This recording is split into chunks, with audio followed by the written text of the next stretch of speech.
Hey guys, so we're here in Periphery Cave Scenic Reserve. So we're gonna head off to the Periphery Cave. It's just 5 minutes walk, I think so.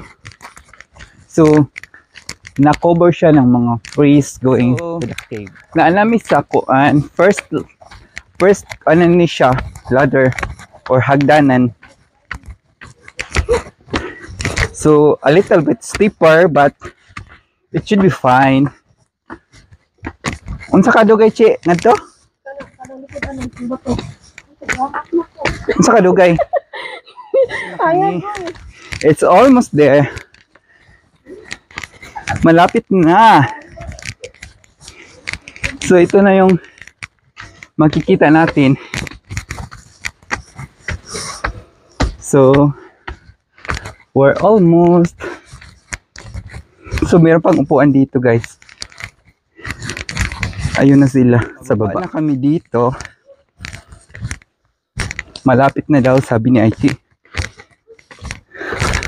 A little bit slidey kasi wet. Dito na yata. Ito na guys. Ang Periphery Cave. So punta na ako sa ilalim. Ilalim ng Periphery Cave. Kasi medyo madilim pero maganda pa din siya. So ito na yung pinakaloob niya guys.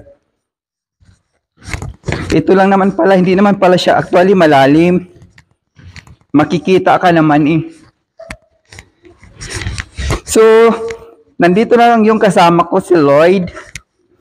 Kasi meron siyang flashlight. So ang ganda pala dito. Oh my God. Ayaw.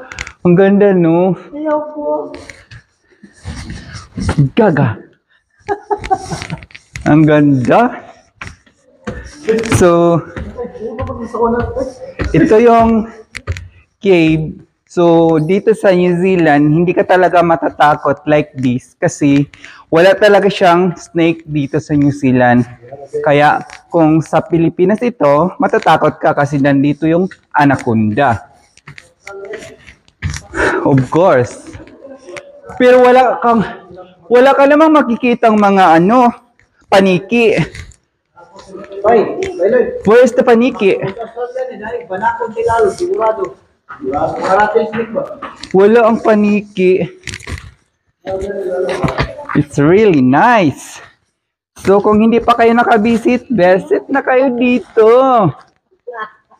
Ang ganda-ganda dito guys. Hindi naman nakakatakot. Matatakot kayo sa buhay. Ayun nang, thank you. Don't forget to like and share and follow.